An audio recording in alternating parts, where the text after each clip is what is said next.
All right, so you're prepping for this countryside officer interview, right? We're going to take a deep dive into some RoleCatcher resources and really help you nail it. We've got a whole bunch of sample interview questions and some really interesting career insights, too.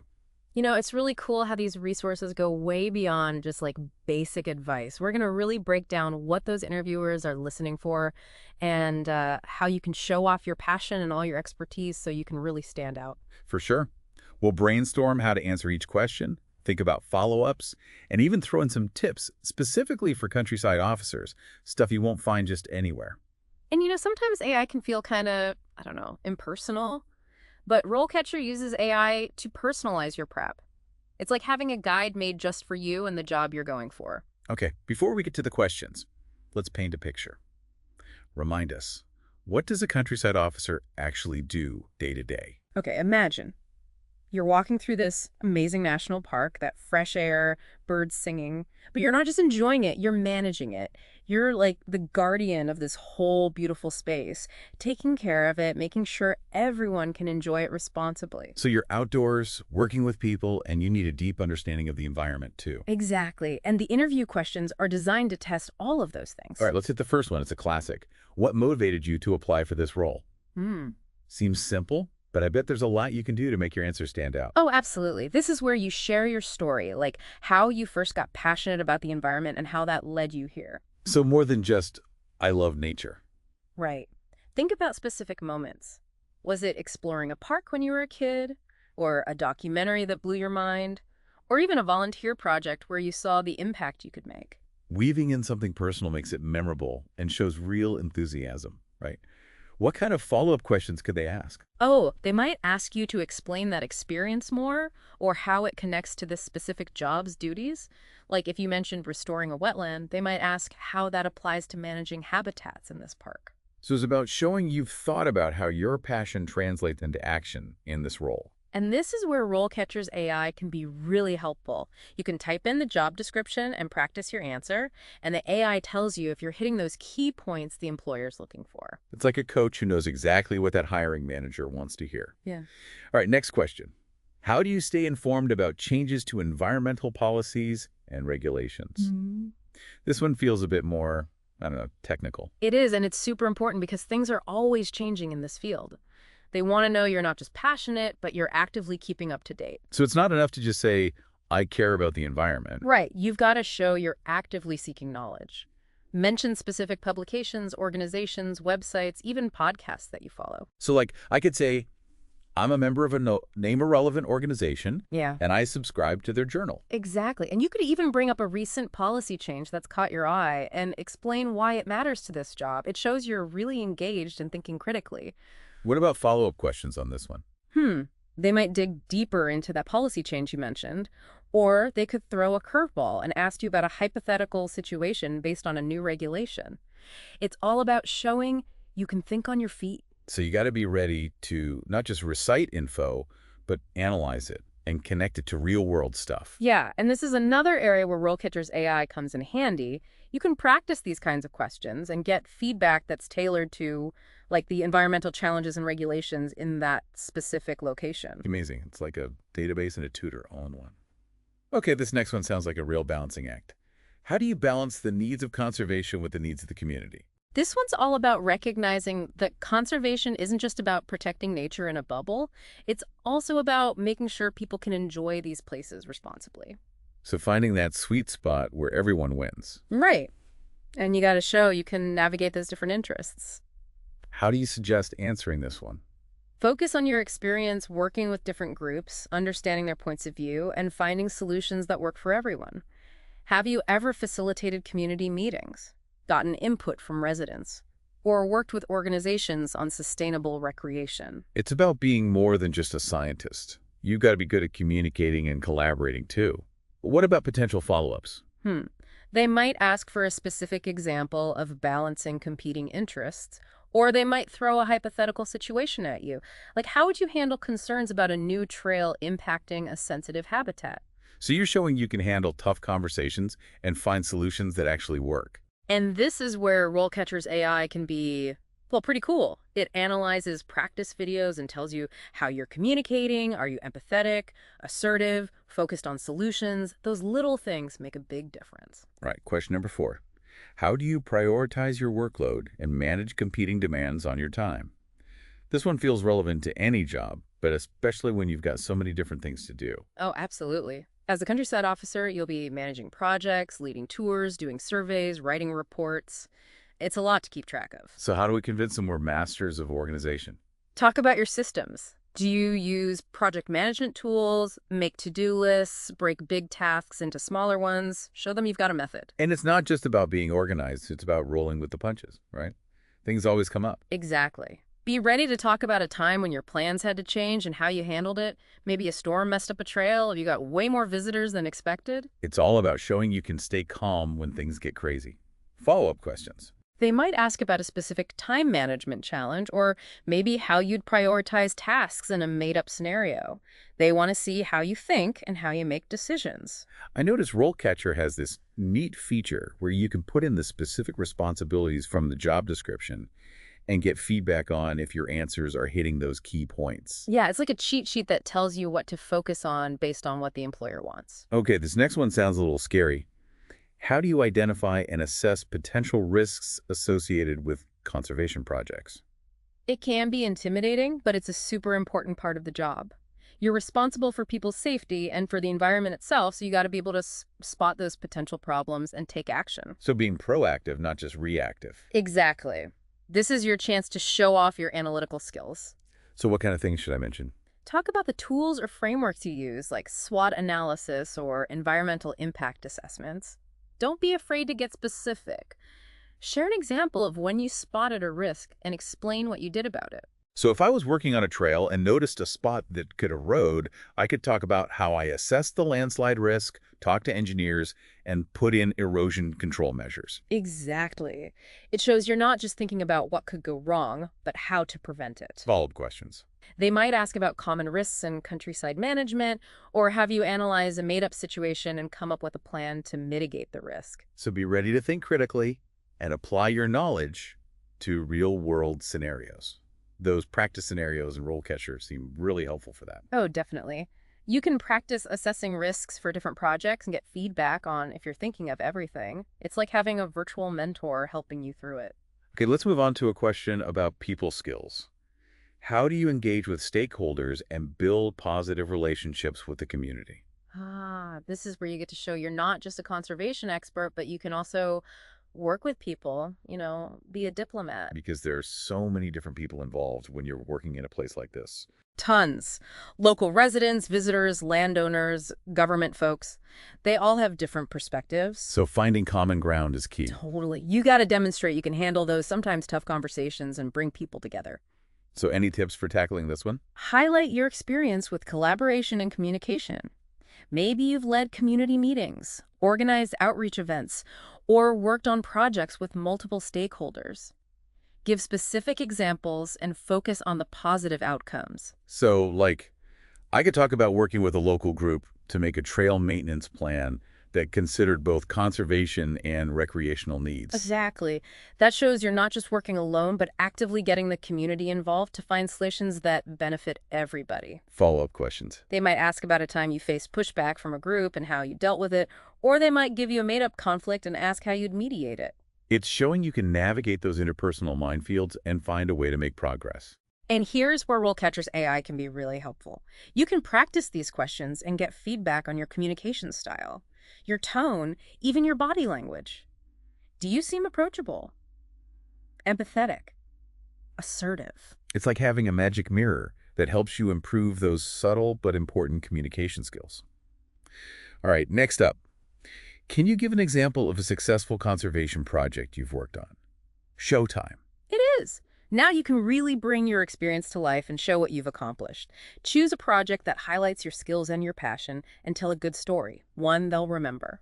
What makes a good story for this? Pick a project where you played a big part and focus on the challenges, what you did, and the positive outcomes. So instead of just listing tasks, I should describe the situation, the obstacles, and how I overcame them to achieve something awesome. Yes. Use vivid language to make the story come alive. Don't just say, we restored a habitat. Describe it. The sounds, the species that came back, the impact on the community.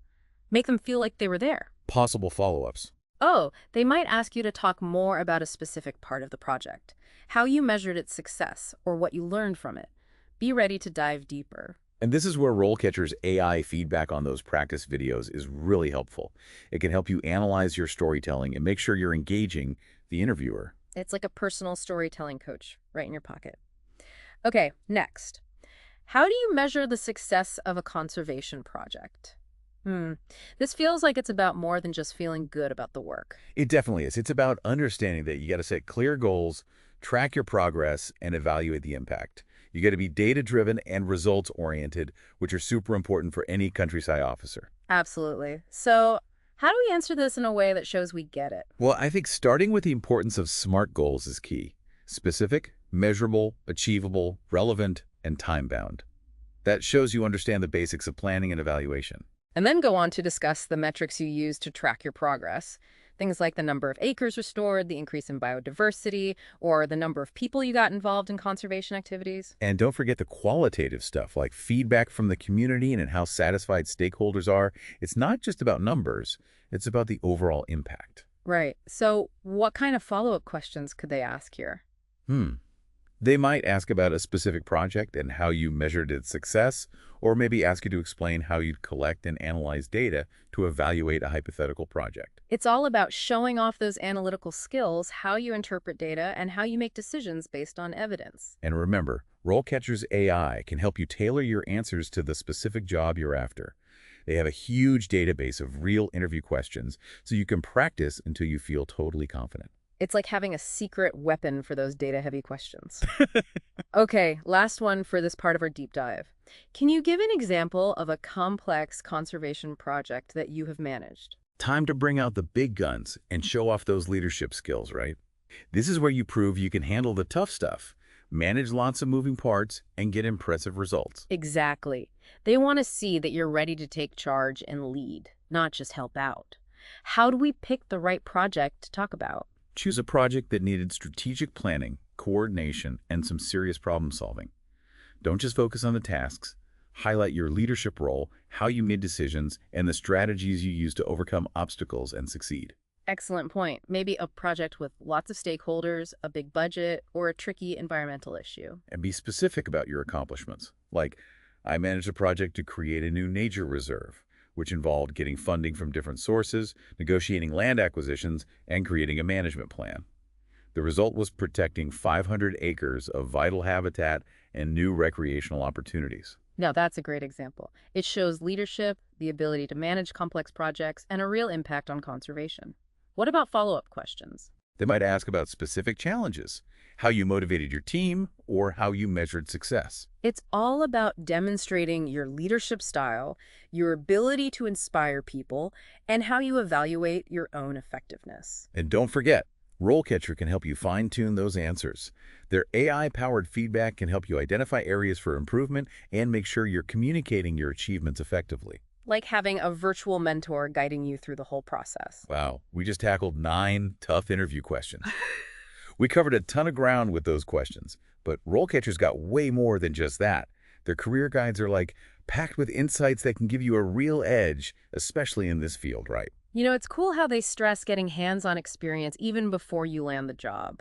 Internships, volunteering, even your own conservation projects, they all make a difference. It's about showing you're not just talking the talk, you're walking the walk, building real skills. Yeah, for sure. And another thing that jumped out at me was their advice on showcasing your stuff beyond just your CV, like portfolios, blog posts, anything that really shows your passion and what you can do. It's like taking charge of your own expertise, showing you're not just interested, but contributing. Right. And it's not just about looking good for employers. It's about connecting with other people in the field, learning from them. Those conferences, professional groups, those are smart moves early on. Absolutely.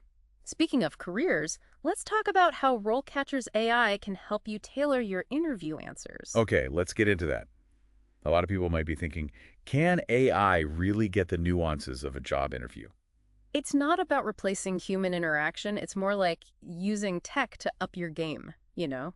What's interesting is how RoleCatcher's AI looks at the specific job description you give it. So it's not just general advice, it's specific to what that employer is looking for. Exactly. Like peeking into the hiring manager's brain, if they emphasize community engagement, the AI will flag that and help you craft answers that hit that point. That's wild. It takes out the guesswork and helps you focus. And it's not just what you say, but how you say it. RoleCatcher can analyze your practice videos and give feedback on your tone, your pacing, even body language. Like a virtual mirror, helping you polish your performance. Totally. Interviews can be nerve-wracking, so having that feedback can really boost your confidence. We've talked about experience, showing your skills, and how AI can help. Now let's talk about what it's really like to be a countryside officer. And that can be amazing, but also challenging. The RoleCatcher guides do a good job of laying that out. So it's not all just pretty scenery and being out in nature. Well, there's a lot of that, of course. Yeah. But you're out in the elements, dealing with weather, maybe working in remote spots. So loving the outdoors, even when it's tough, is a must-have. For sure. And the guides also talk about how important it is to work with different people, stakeholders. You'll be dealing with everyone from locals to government agencies, all with different ideas. So it's not just about nature. It's about being good with people. A communicator, a mediator. Yep. You might be running meetings, resolving conflicts, educating visitors. People skills are key. And the guides also talk about always learning new stuff. Conservation's always evolving. There's always new research, new tech, new policies. So what you learn in school's just the start. You got to be curious, keep learning. And RoleCatcher's resources are great for that. They've got tons of info on trends, career paths, even tips on moving up in the field. Like a mentor and a library all in one. Now let's zoom in on project management. It's where your passion meets those practical skills. You'll be planning and running all kinds of projects, from restoring habitats to teaching people about them. So it's not just about having good ideas, it's about making them happen. Right. Managing budgets, teams, keeping things on track, making sure your projects align with conservation goals and what people need. That sounds like a lot to juggle. Lots of projects, deadlines, unexpected stuff popping up. You got to be good at multitasking. Absolutely. That's where any project management experience you have comes in handy. Ever volunteered for a community project? Organized anything? It all adds up. And I love how RoleCatcher's AI can look at your experiences and highlight the skills that match the job you want. Yeah, it helps connect the dots for the hiring manager, showing them you can handle those complex projects. Okay, so we talked about project management, but there's also risk assessment. That's got to be a big part of working out in the field where things can be unpredictable. Oh, yeah, and it's not just about keeping visitors safe, but protecting the environment itself. What kind of risks are we talking about? Well, you've got natural stuff like wildfires, floods, storms, and then you've got things like accidents, vandalism, even invasive species spreading. You got to be able to see these things coming and have a plan. So being proactive, thinking ahead. Exactly. That's where your analytical skills and knowing about risk assessment come in. Have you ever done a risk assessment before? Even in a volunteer role? Even if you haven't formally done one, you can still show that you can think critically and spot those potential hazards. And RoleCatcher can help you brush up on those methods. They've got templates and examples. Like a risk assessment toolkit. Yeah. Okay, let's move on to something a little more fun. Engaging with the public in education. This is where you get to share your passion. You're not just managing land, you're helping people connect with nature, learn about it, and become stewards of it. Like being a teacher, a storyteller, showing people the beauty and importance of the natural world. Exactly. You might lead nature walks, give talks at schools, create signs, organize events. It's about making those sometimes complicated science concepts easy to understand and engaging. And that's where those communication skills we talked about come in again. Can you present information in a way that's both informative and exciting? Can you create experiences that spark people's curiosity? And RoleCatcher's AI can be super helpful here. You can practice your presentations and get feedback on how you're coming across. Are you engaging? Using clear language. Showing your passion. It's like a virtual coach helping you connect with your audience. Okay, we've covered a lot. Project management, risk assessment, public engagement, those all important people skills. But before we wrap up, I want to touch on professional development and career growth. It's not just about getting the job. It's about doing well in your career and reaching your full potential. What kind of advice does RoleCatcher give on that? They really push continuous learning, keeping up with the latest stuff, and finding ways to grow professionally. Like going to conferences, taking courses, joining professional groups. Yep. And they also encourage you to show off your expertise outside of just your resume. So maybe writing articles, presenting at conferences, or even starting your own blog or podcast. It's about becoming a leader in the field, showing how passionate and dedicated you are. And let's not forget networking. RoleCatcher can connect you with other people in the field so you can learn from them and find new opportunities. It's all about building those relationships and being part of the conservation community. So we've gotten a glimpse into the world of countryside officers. It's full of challenges, rewards, and chances to grow. We've really covered a lot in this deep dive, haven't we? From tackling those tough interview questions to getting a sense of what a career as a countryside officer is really like. It's really interesting how these resources emphasize that getting the job is just the first step. It's about this whole journey of learning and growing and really making a difference. And that's where RoleCatcher's Career Compass comes in. It's like having a map guiding you through your career, showing you areas you can grow in, keeping you motivated. Absolutely. It's about knowing that your passion for the environment is huge, but also understanding that you got to keep learning, keep developing to really succeed. So as we wrap up, let's leave our listener with something to think about as they step into this world of countryside officers. Okay, here's a thought. The best countryside officers, the ones who really make an impact, they're not just managing the land. They're storytellers, educators, and they're connecting people with nature. It goes beyond the science. It's about sharing that knowledge in a way that gets people excited, that makes them curious, that makes them feel connected to the environment and want to protect it. Imagine yourself taking a group of kids through a forest, showing them how everything's connected, sharing stories about how conservation works, inspiring them to care for the natural world. It's about helping people experience the beauty of nature while also making sure it's protected for the future. Don't forget those stories when you're in your interviews. Let your passion show, and you won't just get the job, you'll make a real difference. You've got the knowledge, the passion, and now the tools, thanks to RoleCatcher. Go make your mark. Good luck, you got this.